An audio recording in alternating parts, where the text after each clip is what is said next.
महाभारत युद्ध के 18वें दिन भीम और दुर्योधन के बीच बड़ा ही भयानक युद्ध हुआ। गदा युद्ध के अंत में अति घायल दुर्योधन को देख सभी वीरगण वहां एकत्रित होकर भीमसेन से कहने लगे, आप इसका वध कर दीजिए।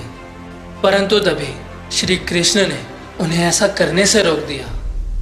वीडियो शुरू करने से पहले एक रिक्वेस्ट है, अगर इस चैनल पर नए हैं और अभी तक चैनल को सब्सक्राइब नहीं किया तो जल्दी से कर दो ना, और बेल आइकन दबाना ना भूलें ताकि हर वीडियो की नोटिफिकेशन आप तक सबसे पहले पहुंचे। जय श्री कृष्ण दोस्तों, स्वागत है आपका आपके अपने YouTube चैनल। इस घटना का वर्णन हमें महाभारत के शल्य पर्व में मिलता है। दुर्योधन को अति घायल अवस्था में देख वीरगण एकत्रित होकर भीमसेन से उपयुक्त बातें कहने लगे। जब भगवान श्री कृष्ण ने देखा कि पांचाल और पांडव अयोग्य बातें कह रहे हैं, तब वे उन सब से बोले, नरेश्वरों, मरे हुए शत्रु को पुनः मारना उचित नहीं है। तुम लोगों ने इस मंदबुद्धि दुर्योधन को बारंबार कठोर वचनों द्वारा घायल कर दिया है। यह निर्लज पापी तो उसी समय मर गया था जब लोभ में फंसकर पापियों को अपना सहायक बनाकर विदुर, द्रोणाचार्य, कृपाचार्य, भीष्म तथा श्रीजनों के बारंबार प्रार्थना करने के बाद भी इसने पांडवों को उनका पैतृक भाग नहीं दिया। यह नराधम किसी योग्य नहीं है। राजाओं, इसे कटु वचनों द्वारा अधिक जुगाने की चेष्टा करने से क्या लाभ। अब शीघ्र अपने रथों पर बैठो।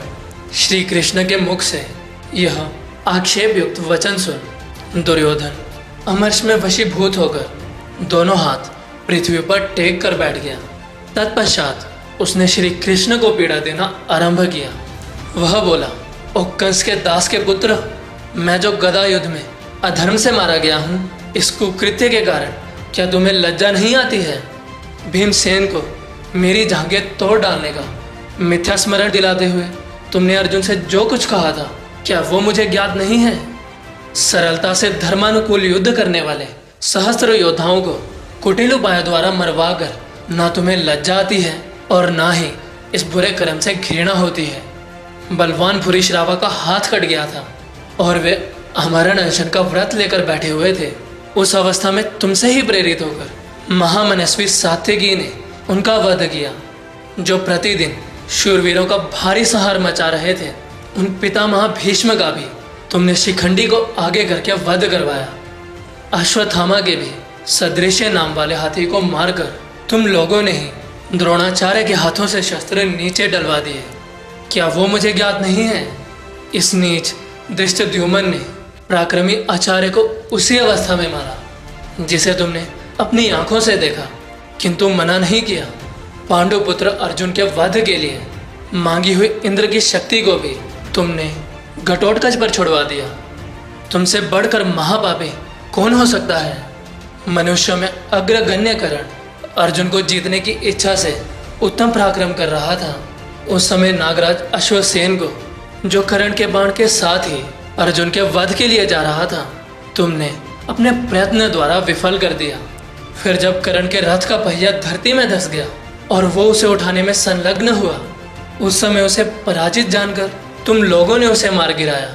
यदि मेरे कर्ण के तथा भीष्म और द्रोणाचार्य के साथ माया रहित सरल भाव से तुम युद्ध करते तो निश्चय ही तुम्हारे पक्ष की विजय नहीं होती। इस पर भगवान श्री कृष्ण बोले, गांधारी नंदन, तुमने पाप के रास्ते पर पैर रखा था, इसीलिए तुम भाई, पुत्र, बांधु और सुहृद गणों सहित मारे गए हो। वीर भीष्म और द्रोणाचार्य तुम्हारे दुष्कर्मों से ही मारे गए हैं। कर्ण भी तुम्हारे भाव का ही अनुसरण करने वाला था, इसीलिए युद्ध में मारा गया। ओ मूर्ख, तुम शकुनी की सलाह मानकर मेरे मांगने पर भी पांडवों को उनकी पैतृक संपत्ति, उनका अपना राज्य लोभवश नहीं देना चाहते थे। दुर्मते, तुमने जब भीमसेन को विष दिया, समस्त पांडवों को उनकी माता के साथ जलाना चाहा, और निर्लज दुष्टात्मन, द्यूत क्रीड़ा के समय भी सभा में रजस्वला द्रौपदी को भी जब तुम लोग घसीट कर ले आए, तभी तुम वध के योग्य हो गए थे। तुमने द्यूत क्रीड़ा के जानकार सुबल पुत्र शकुनी के द्वारा उस कला को ना जानने वाले धर्मात्मा युधिष्ठिर को छल से पराजित किया। उसी पाप के कारण तुम रणभूमि में मारे गए हो। तुम्हारे ही अपराध से बहुत से योद्धाओं ने मिलकर युद्ध स्थल में जो अकेले बालक अभिमन्यु का वध किया था, इन्हीं सब कारणों से आज तुम भी रणभूमि में मारे गए हो। भीष्म पांडवों के अनर्थ की इच्छा रखकर समर भूमि में पराक्रम प्रकट कर रहे थे। उस समय अपने मित्रों के हित के लिए शिखंडी ने जो उनका वध किया है, उसमें कोई दोष या अपराध की बात तो नहीं है। आचार्य द्रोण भी तुम्हारा प्रिय करने की इच्छा से अपने धर्म को पीछे करके असाधु पुरुषों के मार्ग पर चल रहे थे। अतः युद्ध स्थल में धृष्टद्युम्न ने उनका वध किया। विद्वान सत्यवत वंशी सात्यकी ने भी अपनी सच्ची प्रतिज्ञा का पालन करने की इच्छा से ही सम्रांगण में अपने शत्रु महारथी भूरिश्रवा का वध किया। अर्जुन ने तो वीरोचित सदाचार का विचार करते हुए बहुत से छिद्र प्रहार करने के अवसर पाकर भी युद्ध स्थल में कर्ण का वध नहीं किया है। अतः तुम उनके विषय में ऐसी बात ना कहो।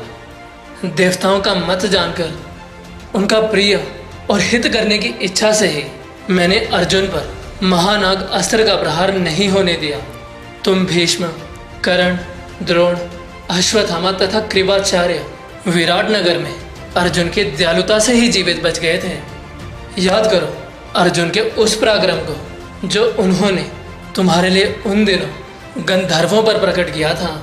पांडवों ने यहाँ जो तुम्हारे साथ बर्ताव किया है, उसमें कौन सा धर्म है? शत्रुओं को संताप देने वाले वीर पांडवों ने अपने बाहुबल का आश्रय लेकर क्षत्रिय धर्म के अनुसार ही विजय पाई है। तुम पापी हो, इसीलिए मारे गए हो। तुम जिन्हें हमारे किए हुए अनुचित कार्य बता रहे हो, वे सब तुम्हारे दोष से ही किए गए हैं। तुमने बृहस्पति और शुक्राचार्य की नीति संबंधी उपदेशों को नहीं सुना है, बड़े बूढ़ों की उपासना नहीं की है और उनके हितकर वचन भी नहीं सुने हैं। तुमने अत्यंत लोभ और तृष्णा के वशीभूत होकर न करने योग्य ही कार्य किए हैं, अतः उनका परिणाम अब तुम ही भोगो। इस पर दुर्योधन बोले, मैंने विधि पूर्वक अध्ययन किया, दान दिए, समुद्रों सहित पृथ्वी का शासन किया और शत्रुओं के मस्तक पर पैर रखे मैं हमेशा खड़ा रहा। मेरे समान उत्तम अंत किसका हुआ है? अपने धर्म पर दृष्टि रखने वाले क्षत्रिय बंधुओं को जो अमिष्ट है, वही मृत्यु मुझे प्राप्त हुई है। अतः मुझसे अच्छा अंत और किसका हुआ है? मैंने उत्तम ऐश्वर्य पा लिया है। मैं सुहृदों और सेवकों सहित स्वर्गलोक में जाऊंगा और तुम लोग भग्न मनोरथ होकर शोचनीय जीवन बिताते रहोगे। ऐसा कहकर कुछ समय बाद दुर्योधन ने अपने प्राण त्याग दिए। इस सारे वृतांत को पढ़कर शायद आपने भी ये चीज़ एक बार ज़रूर सोची होगी कि आपको भी ऐसा ही नहीं लगता कि हमें टीवी सीरियल्स में महाभारत दुर्योधन के पॉइंट ऑफ व्यू से ही बताई जाती है, क्योंकि जिस तरह से उसने श्री कृष्ण और पांडवों के हर कार्य को अधर्म समझ श्री कृष्ण को कटु वचन कहे, कई टीवी सीरियल्स, कई यूट्यूबर्स आप सबको यही कहानी बताते हैं, परंतु भगवान श्री कृष्ण ने जो बताया, जिससे ये साफ हो गया था कि दुर्योधन के सभी विचार गलत हैं। पांडवों ने कोई धर्म नहीं किया, ये सब कोई बताता ही नहीं। सभी व्यूज़, टीआरपी और कुछ लोग तो अंधभक्ति के कारण दुर्योधन के कथनों को ही श्री कृष्ण के कथनों से ज़्यादा अहमियत देते हैं। पर यह सब तो आप पर है, या तो आप अधर्मी दुर्योधन के विचारों को सही मानिए या भगवान श्री कृष्ण के विचारों को। और यदि मेरी राय माने तो एक बार महाभारत ग्रंथ का अध्ययन अवश्य करें। लिंक डिस्क्रिप्शन में है, आप वहां से डाउनलोड कर सकते हैं। आज की वीडियो में बस इतना ही।